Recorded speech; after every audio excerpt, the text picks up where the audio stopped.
Hey everyone, welcome to the Americana Station podcast. I am your host, Will Payne Harrison, and I am loving this weather here in Nashville this week. It's in the 80s, 79 and sunny right now currently, and it's just amazing. I'm really loving it. It's a little preview of what's to come, I guess.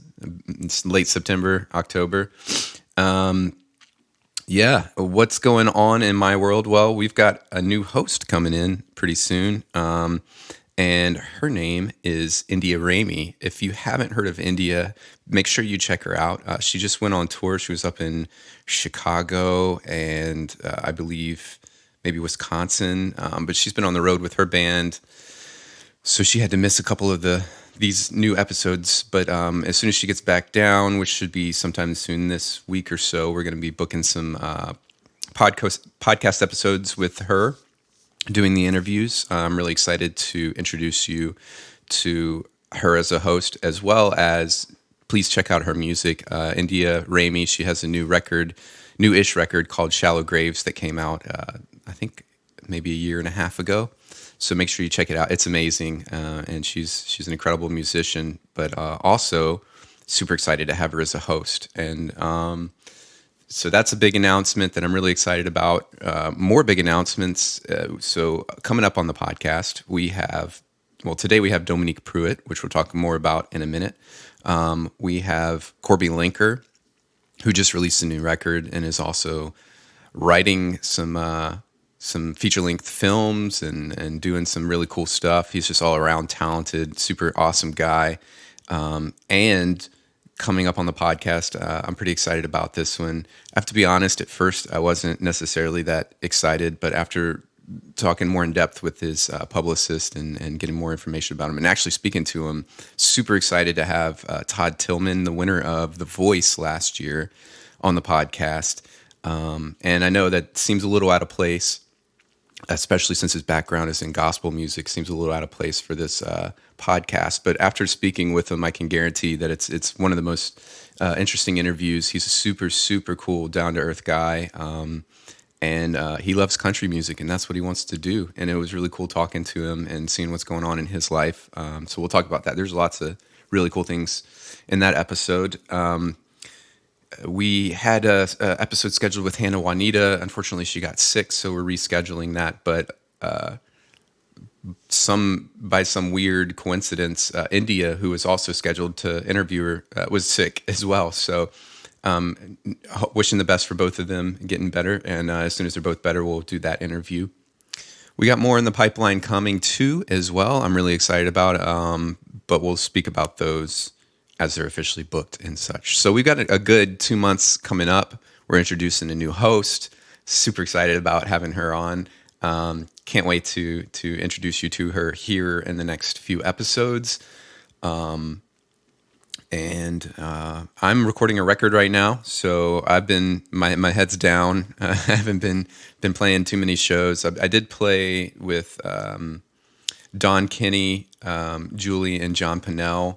All amazing songwriters, especially in the bluegrass world. John has played with Alison Krauss, written for her as well. He's gotten Grammy nominations for some of his songwriting. Don had a #1 bluegrass hit on the charts as well, so it was really cool to be the weakest link in that group. So we did a little show the other day, and that was super cool. All right, it's time for a new segment that I'm going to start. I'm super excited to try out, and hopefully India will help me out with this in the future. But we're going to do a top 5 of this episode, and I'm going to pick 5 songs that I think are really great that you need to check out. So get your pen and paper ready, and get ready for some homework. First, we're going to talk about Jesse Daniel. He has a new record out called Beyond the Walls. The first time I heard Jesse live was at the American Legion Post 82 here in East Nashville, and he was opening up for the Cowpokes, and he brought his Austin band. It was a lot of fun. I think it was pre-pandemic actually, so his new record Beyond the Walls was definitely not out yet, but he has a new single out on this record called Clayton Was a Cowboy, which you're hearing over this vocal right now. So yeah, check out this song and make sure that you listen to his new record, Beyond the Walls. Number 2, we've actually had on the podcast previously. This is Elijah Ocean, and this song is called Honky Tonk Hole. He has a new record coming out, and I believe the release date is August 12th, and it's going to be at the American Legion Post 82. So make sure that you go follow Elijah Ocean because his new record is killer. I got an advanced copy. I was very fortunate. He was very kind to give me an advanced copy. So I've been listening to the CD in my car for the last month on repeat, and I saw that he has vinyls now, so make sure you pick up a vinyl at the American Legion on it's Thursday, I believe it's August 12th. Yes, next week, August 12th on Thursday. So check out Elijah Ocean. Next up, we have Hannah Juanita. She has a new record out called Hardliner. She will be on the podcast soon, so make sure you check out her record prior to being on the show, so you'll have a little bit more insight about it. But her new, my favorite single on the record so far is Green Eyes, so check out that, and make sure you check out the whole record, and stay tuned for Hannah Juanita. She'll be on the podcast soon.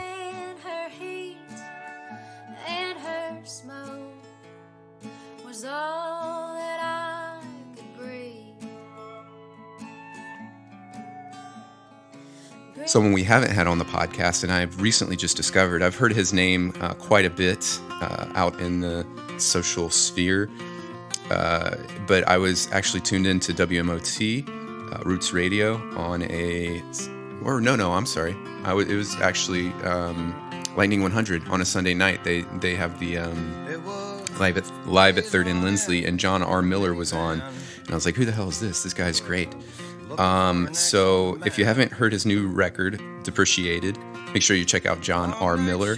And one of my favorite tracks, I love the finger picking on it, is Faustina. So make sure you check out Faustina by John R. Miller on his record, Depreciated.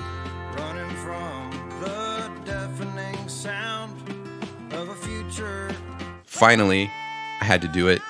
She's our new co-host, and if you haven't heard India Ramey yet, she has a record called Shallow Graves, and one of my favorite songs on the record is called Up to No Good.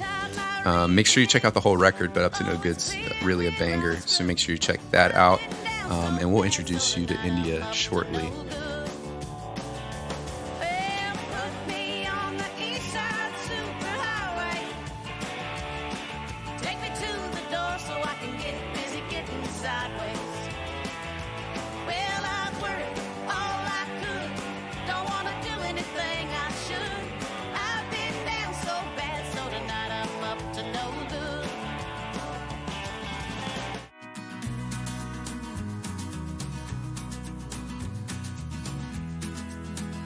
And of course, the song you're hearing right now is by Dominique Pruitt, and this song is called Things Take Time. She was born into a musical legacy. Her father, Larry Brown, once played in the Association and Smothers Brothers before joining Engelbert Humperdinck in the 80s. And her mother, Anne Marie Brown, sang with the Babies and John Waite, as well as Engelbert Humperdinck. Say that 3 times fast. And Dominique is charting a path of her own with her new EP, Pray for Rain. So join me as we speak to her today.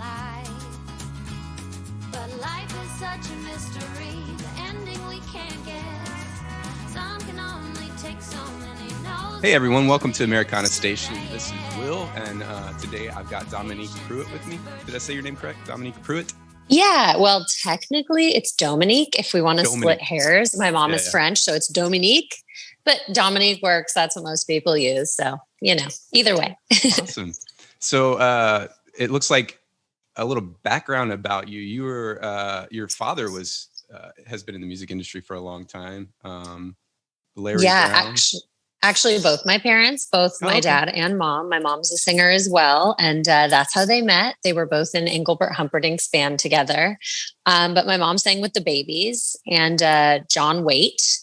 And my dad played, of course, with Engelbert and the Smothers Brothers. And he was in the Association at one point as well. So they've both been around the block. That's super awesome. So you had like some really good people to look up to musically to kind of get your start.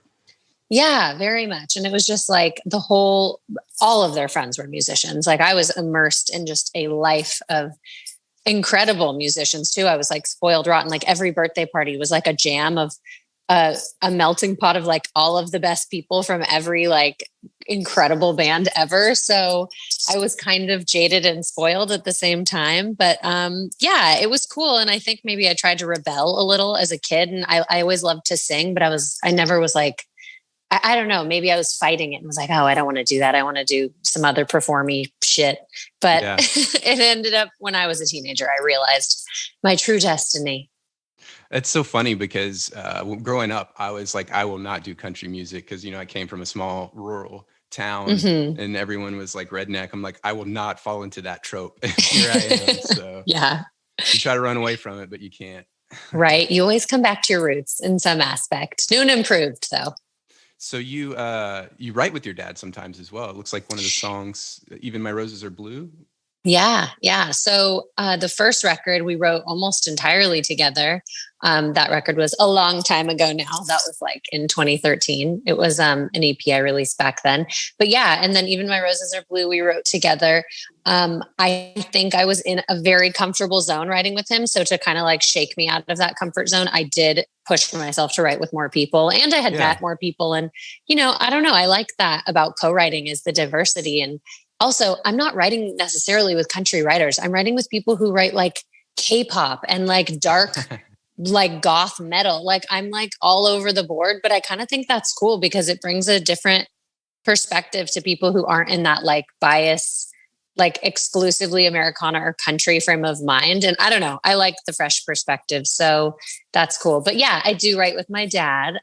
He's wonderful. And yeah, he's awesome. We wrote Even My Roses Are Blue together.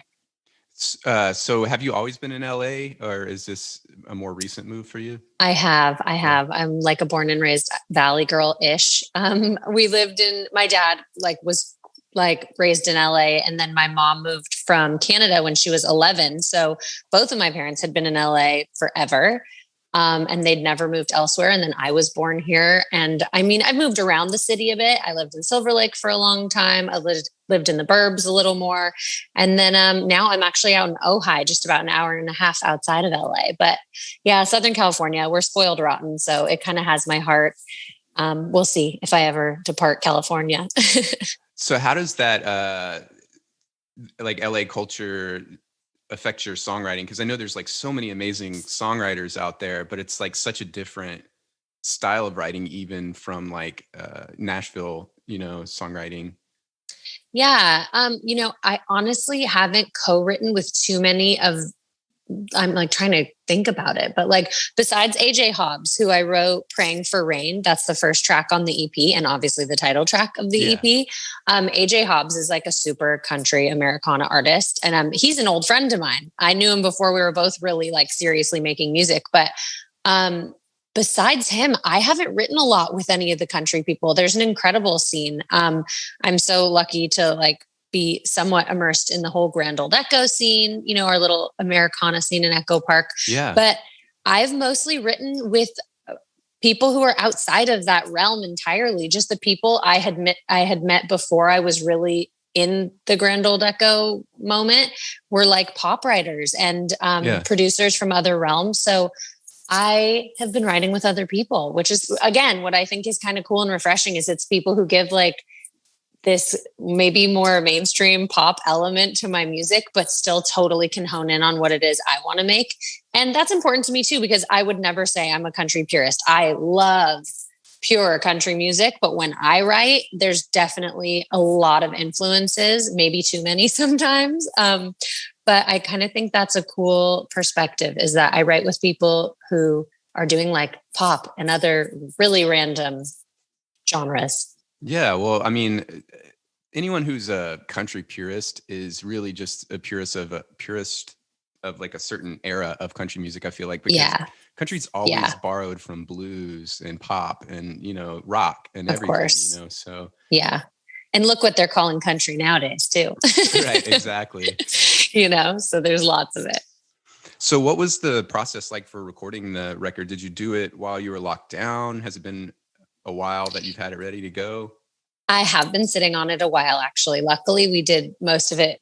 All of it was done pre-COVID. So it kind of happened in pieces. We had recorded High in the Valley back in 2018. And I was just so excited to release that as a single that I did that. And then immediately after, I was like, wait, I have kind of a handful of songs and I could put out just an EP. Yeah. The goal was to put out a full album. But at the time, financially and just, I guess, I was being impatient. I was like, you know what? I have a collection of 5 really good songs. I think I can get these out sooner than I could get out a whole record. So I re-recorded 3 of the tracks. It was Even My Roses Are Blue, Praying for Rain, and Outsider. We re-recorded in 2019, early 2019, with Joseph Holiday producing.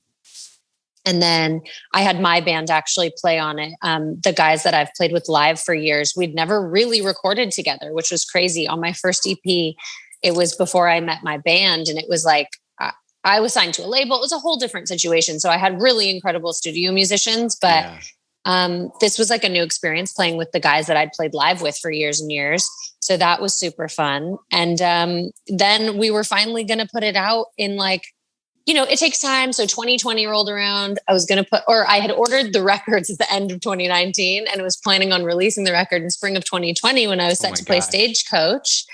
And of course, we know what happened in 2020 and the rug was pulled out from under everyone. So at that point, I could have digitally released it last spring in the height of lockdown, which maybe would have been cool to get people listening. But I really wanted the vinyl to be in hand. I wanted something tangible. I'd never made a physical record before. So I thought that would be really cool to just release it all at once. So I waited and I sat on it for another year. And here we are, July of 2021, and it's just now out. That's crazy. Yeah, I saw Mercy was asking if anyone knew about vinyls. Yeah. It's so backed up right now because what did they say? Spring of 2022? Oh, yeah. I can't even imagine. They've been saying that for years since vinyl has become so back in the spotlight of popularity. And it's I know when I was looking, they were like, oh, it'll be a 3-month turnaround. It was 11 months for me to get my records, but I ordered them, a few months before COVID, and then COVID hit. And that was the full lockdown when people were not I don't know what their factory situation was, but the company I worked with was super cool about it, despite it taking 11 months, and the records sound incredible. So I'm I really can't complain. They did an excellent job. I had no quality ishes. So did you master it separately for vinyl? You know what? I didn't. They have an excellent guy who's mastering their records, and it sounds, I got some test pressings and I was so impressed. So I just used their in-house person, who is actually not technically in-house. I should get this guy's name, but he's in New Jersey, and I guess he's been doing it for 40 years, cutting the lacquers. So yeah, I was very pleased. That's super awesome. I have some friends that pressed vinyl, but they didn't get it mastered, and so the sound was super low on the record. So you have to crank it to hear it, and then they're oh well, we got 300 of these, Oh no, yeah, that's horrible. Actually, I'm sorry. So that's cutting the lacquers. You asked mastering, but Justin Weiss, he mastered the record digitally, and he did a special mastering just for vinyl, and he is a friend of Joseph Holiday, my producer, and he did an excellent job. So I was lucky to have both sides covered. And it's such an investment, you say with your friends, it's imagine sitting on a pile of records that you're just not happy with the sound on. That would just suck. So I tried to cover all my bases with that. That's definitely sounds like a good idea. So where can the record be purchased? Just on your website? It's on Bandcamp. We love Bandcamp, all the things they've been doing for musicians. So if you just Google Dominique Pruitt Bandcamp, or if you're on Bandcamp and you search for Dominique Pruitt, Pruitt, you can find the record on there. And everything obviously is linked through pretty much all aspects of my social media. My Instagram, I have a link tree and it has all the links, and Facebook, all of the above. You can easily find me, probably too easily, on the internet. Yeah. So it does say in your bio that the movie Cry Baby really shaped the way you think in life. Can you tell me a little bit about this? Because I don't know about Cry Baby. Okay, well, it's time that you watch it. Don't judge me. No judgment. I mean, that's like That's like when you hear of someone who hasn't seen like, a show or movie, I'm so excited for you. You get to experience that. But I remember seeing it on the shelf. I can like picture it now on the mom and pop video store. May they rest in peace, in my hometown of Agoura Hills. And I was like probably 9 years old. And I saw it and I was like, oh my God, what's that? And I love Johnny Depp. I had a crush on him from when I was like, real young anyway. But my mom let me watch it, even though it was probably maybe a little risque for like a 10-year-old. But I watched it and it's just super 50s. It's set in Baltimore, Maryland in like, I don't know, 55 or 56 maybe. And, it's like a total greaser scene, Bad Boys and the Preps. And it's like, it's really campy. It's John Waters, so it's super duper campy. And there's some really great musical numbers. James Enfeld, he does all the singing for Cry Baby. So he was the musical performer, behind the scenes in the movie. And the music's incredible. And just the fashion, and it's just in the cars. I don't know. And it blew my mind. And so I've always been really into vintage ever since then. 50s. I used to have a 1956 Oldsmobile Rocket. I would like to have one again. But musically, I guess in this last record, I've leaned away from that super retro sound. I would say my EP in 2013 had a lot more rockabilly influence. Yeah. But that'll always be a part of like the fabric of my life. Like I wouldn't know where I would be today if I hadn't seen that movie. It's just one of those things that just started me on a path of like really showing me a bunch of things I love in some strange way. And your latest video, or I guess the latest video I've seen, it's called High in the Valley, right? Yes. Kind of has that vintage vibe. Yeah, for sure. I mean, it's like one of those things that I've leaned slightly less away from the retro thing, but it's still such a part of me that that's always going to shine through. My love of all things 40s, 50s, 60s. So yeah, High in the Valley is definitely heavily influenced by like surf rock, but also a little spaghetti Western. Right. And obviously I love vintage hair, big vintage hair. So that's very prevalent in High in the Valley. Did you, you said you shot that at your home. Was that just like shot like very low budget, or did you like, because it looks high budget, but well, it was, I mean, I'm like, I don't even know anymore what's considered high budget or low budget. Right, for me as an independent artist, it seemed very high budget. I was really, spending the money on that. But I hired Dana Boulos. She's an incredible female, like Los Angeles-based director. She does music videos and fashion, and she's kind of she's an it girl, let's say. But she shot the video. And I had an almost all female team. I know Andrew Trong. He was actually filming it. But besides that, it was an all lady team. I had an incredible stylist, Shayna Anderson. And it was just super fun. And we shot it that's now my former apartment in Silver Lake, just because it's like location alone is so friggin' expensive. It's crazy. And mind you, I grew up in the era of making the video where like people had multi-million-dollar budgets. So I have a very skewed vision on what is like what I can do. So because of that, we just shot at my house, and it was super cool. Yeah. I mean, like I say, I always have really over the top, grandiose visions of what I would like to do, but I was happy with how it came out for sure. It was cool. Yeah, my first video on I think it was 2017 record, I had a friend who had been doing videography for like corporations, and he just wanted to like a pet project. Yeah, he went, like, totally over the top, like just like killed it.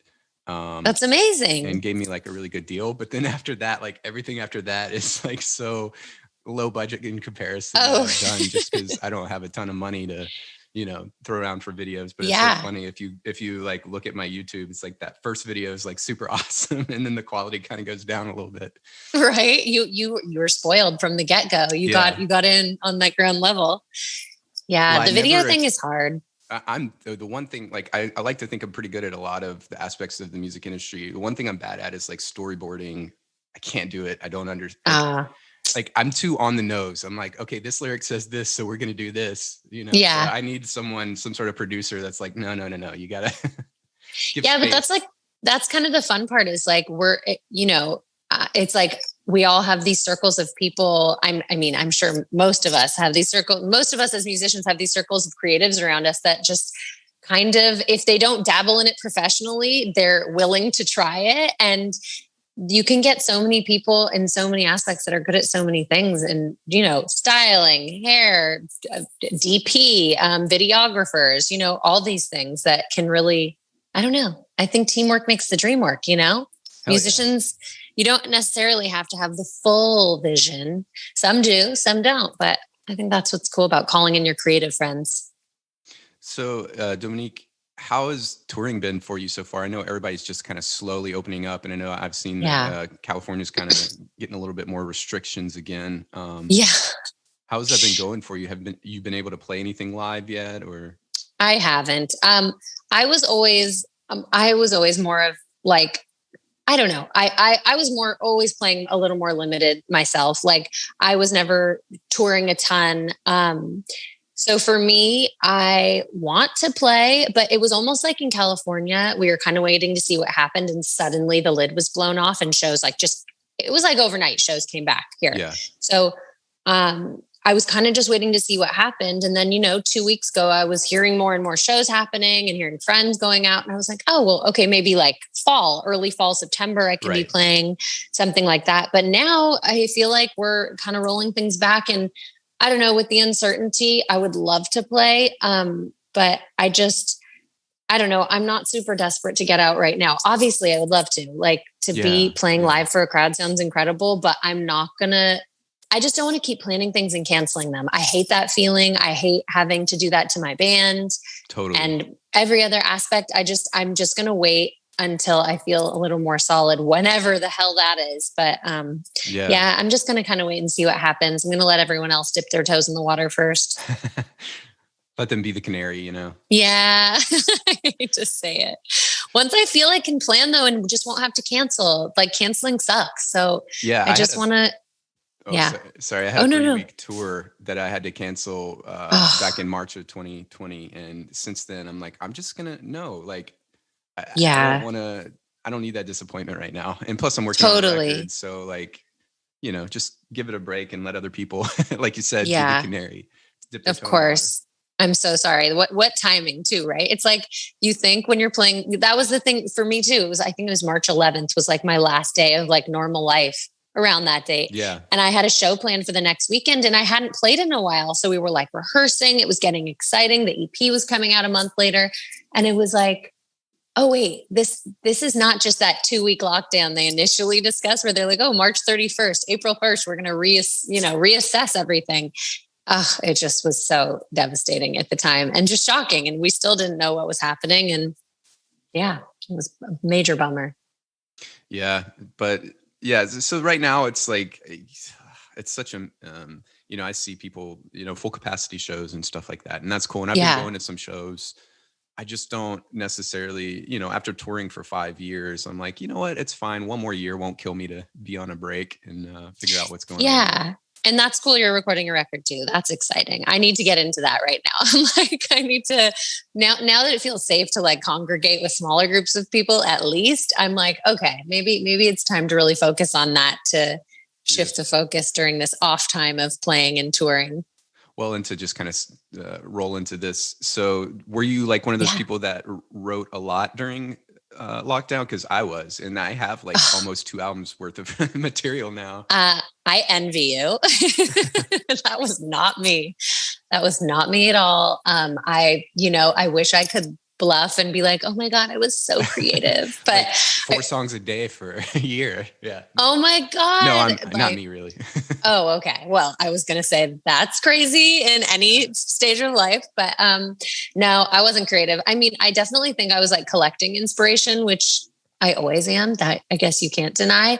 But no, I was one of the people that was like making bread and drinking like a case of wine every 2 weeks. You know what I mean? Like I'm fortunate to have my husband as my partner in crime. So like we were just like watching movies and living in sweatpants with our pets and drinking too much wine and cooking. And obviously that phase only lasted like a couple months until it was like, okay, summertime was like slightly more normal, but no, I didn't get super creative. I do love to co-write. Like I said, I maybe have a crutch that I don't love necessarily writing by myself. So I think getting back into co-writing with more of my writers and new writers, I'm open to that too.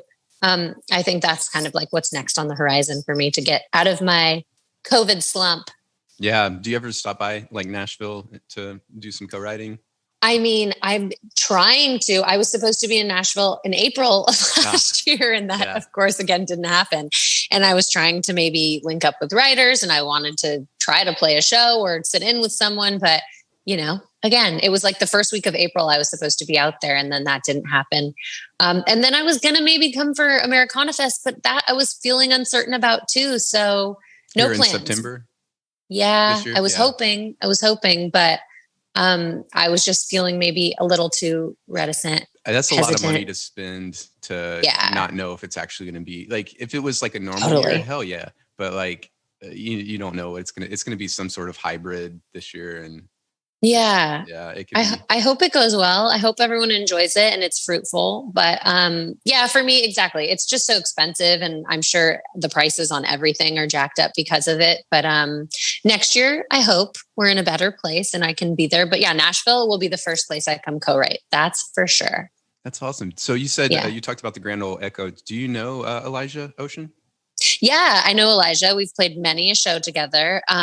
Every year, the Grand Ole Echo here in LA, for those who don't know, is our like Sunday little hoedown.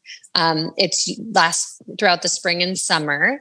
And there's usually 3 or 4 bands that play, and it's kind of a daytime show, which everyone loves because we're not all 19 years old anymore and like to stay out till midnight.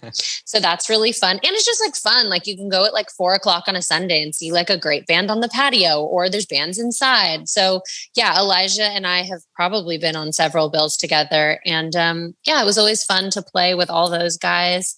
And I was just so lucky to like fall into that. I guess I didn't know it existed much more than like 6 or 7 years ago. But then I just became immersed and forced them all to hang out with me. And I just started showing up every Sunday. And there you are. That's great. Yeah. I interviewed him here on the podcast a couple of months ago, and he's recently moved to Nashville. So he's become a new buddy of mine. I saw him play downtown with my nephew a couple of weeks ago. Oh, nice. That's awesome. Yeah, I know we've lost some of our greats to Nashville. Jamie Wyatt too. She was like pinnacle in the Grand Ole Echo scene. She's in Nashville. Sam Outlaw too. He was a kind of a Grand Ole Echo guy. Yeah, he's been in Nashville, I think, for a couple of years. But I didn't realize that. Yeah, I had seen him, I think, kind of like a year before he moved or something. We hung one time, but yeah, we lost a bunch to Nashville. And at one point, my husband and I were going to just up and do it too. But, plans change. And I literally was about to move to Nashville maybe 4 years ago, and I had never even been there before. But I was like, why not? But we'll see. Maybe in the future. Yeah, it's a great town. A lot of Californians are moving out this way. Yeah, understandable. Because we're on fire. Yeah, we're on fire. You need $1 million to buy a shack. Yeah, pretty much. Right. Yeah. Yeah. So you said you mostly co-write. What does the process look like for you? Do you like come with an idea that you present, like maybe a chorus and a verse, or do you come completely just like open for the moment? Yeah, it just depends. I usually have pretty strong ideas of what I want to come in with. There's only maybe a couple people that I would come in I would say maybe a handful of times I have come in with zero idea, but I usually have like some pretty fully formed concepts in my mind. Lyrically, definitely, maybe even a sound. I definitely usually come with some inspiration. I'll have a handful of songs that'll be like, okay, I really love the bass line on this, and maybe a vibe like this with the guitar and blah, blah, blah. So I can micromanage the hell out of starting the bass of the song. And lyrically, I feel very strongly that I come in with some hooks and, maybe an opening line, maybe a chorus idea. But I love to collaborate on the melodic aspects of a song. That's not necessarily where I don't think I'm strong, but I don't know. I love to hear where someone else's mind goes with my idea of the first part. You know what I mean? Yeah. Yeah. Like, have you ever done that thing where you cover half a piece of paper and you draw the top half, and then you cover that part and let the other person draw the other part without seeing it? No. Okay. That was I tried to describe it. It's kind of complicated, but I kind of feel like it's like that, where if you come in with this idea and you have such a thing in your mind and someone else, I don't know, they can just bring something kind of fresh and new to it and help mold it into a brand new idea versus let it live and kind of grow on its own, you know? So I like co-writing for that reason. Yeah, it's always good to get someone who has like a completely different perspective to kind of pick it apart, because you're going to see it from your perspective and you get a more three-dimensional kind of look at something if that's what you're looking to do in the song. Yeah. To have. Or you can feel really strongly about something and someone comes in and like maybe massages it a different way and you're like resistant to it, but maybe that's the way it needs to be. You know what I mean? Sometimes you can't let that go if you're really feeling strongly about something, but every once in a while, I feel like letting go of some of that control can kind of really help a song like live and breathe and be where it needs, like travel where it needs to go. I'm actually kind of the opposite. I've had to grow into the co-writing because I've always looked at it as like my own personal thing. And I don't mind like sharing a song that's like, 80% finished with like a friend that I trust. And they're like, yeah, maybe edit this, this, and this. And you're like, oh, sweet. But most of the time that's like the vibe that I've been doing. I got into co-writing, but for me, it could be just a hit or miss, especially here in Nashville when totally people are all trying to write some pop country hit, and they want to write with you and you're just like,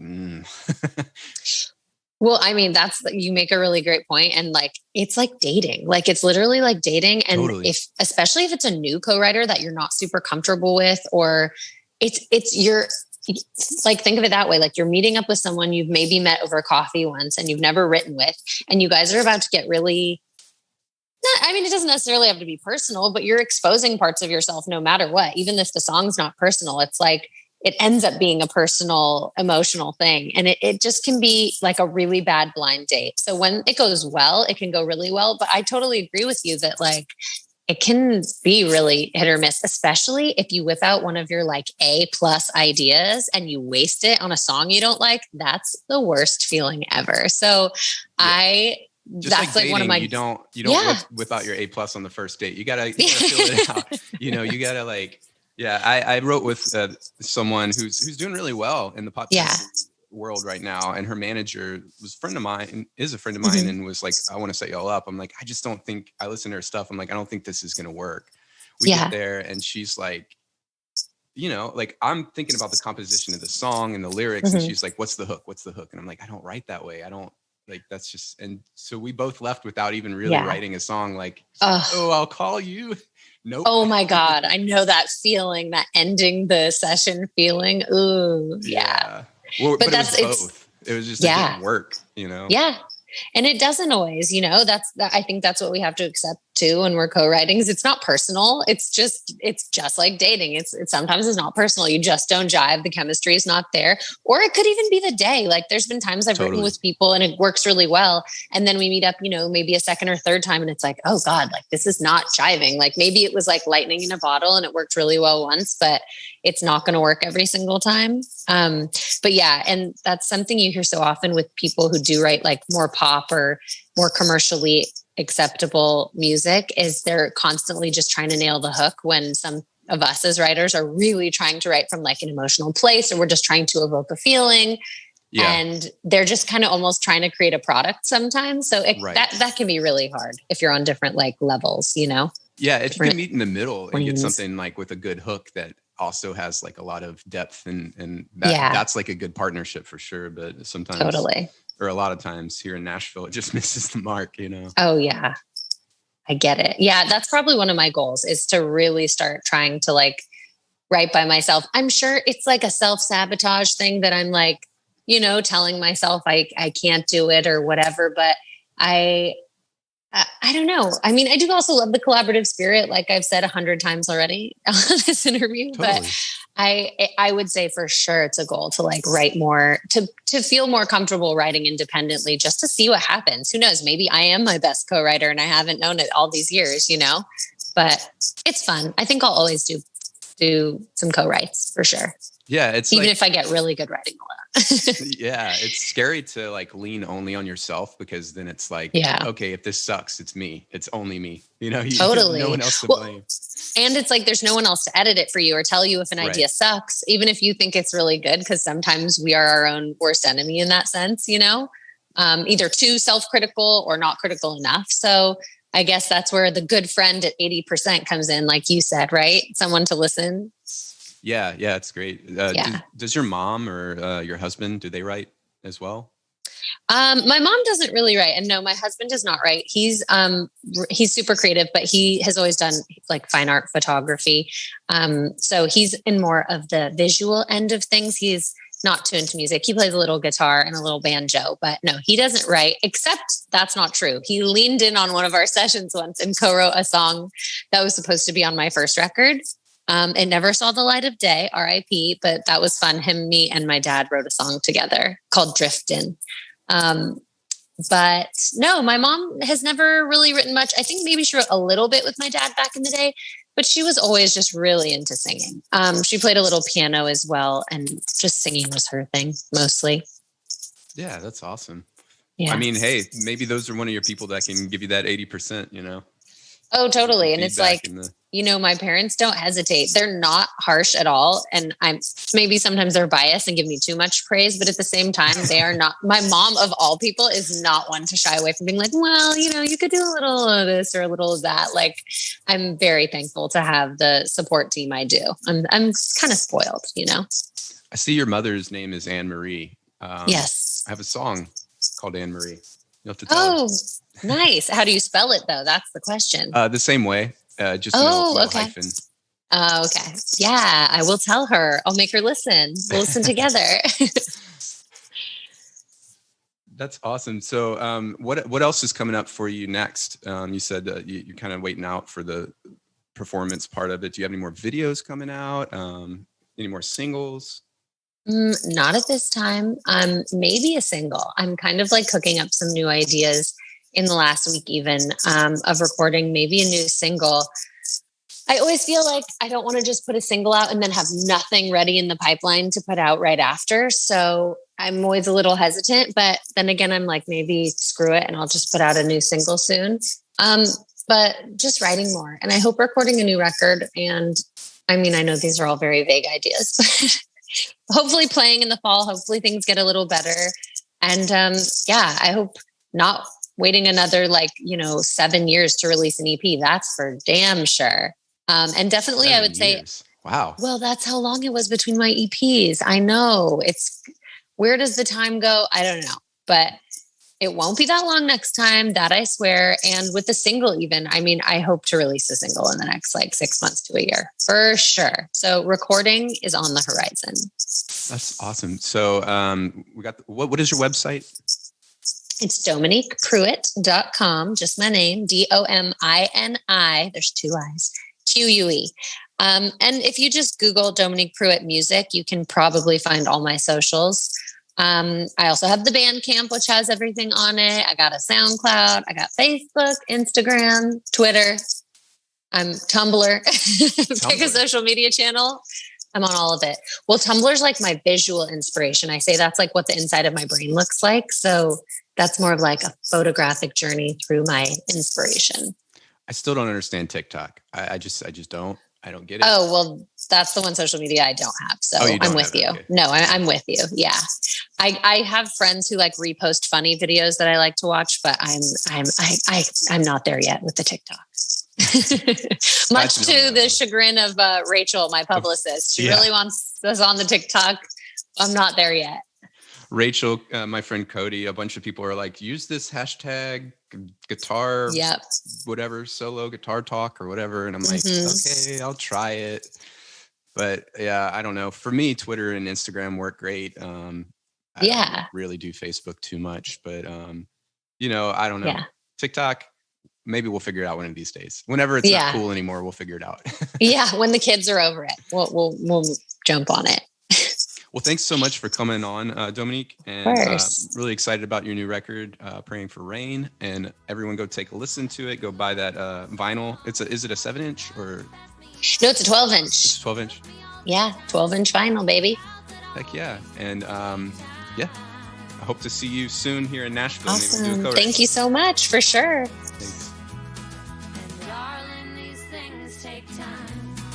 That's it for this episode of Americana Station. Thanks so much for tuning in. Next on the podcast, we'll have Corby Lenker. And then we've also got Todd Tillman and Hannah Juanita coming up. Yeah, and we got lots more down the pipeline in the works. So make sure that you follow us on Apple Music, rate and review. Share with your friends. Tell them about the Americana Station podcast. And let's get the word out here. And we'll see you next time. Thanks so much. I'm Will Payne Harrison.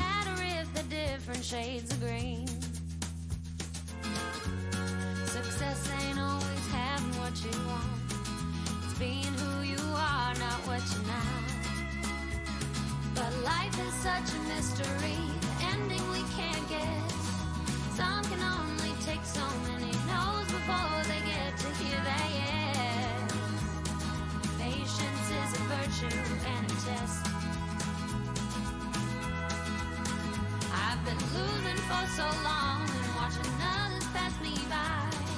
It took me all this time to figure out that all these things take time.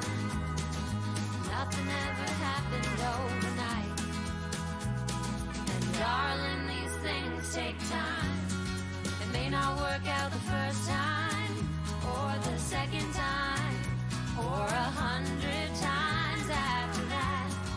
Do your best to keep that train on the track. But life is such a mystery, the ending we can't guess. Some can only take so many no's before they get to hear that yes. Patience is a virtue and a test. I've been losing for so long and watching others pass me by.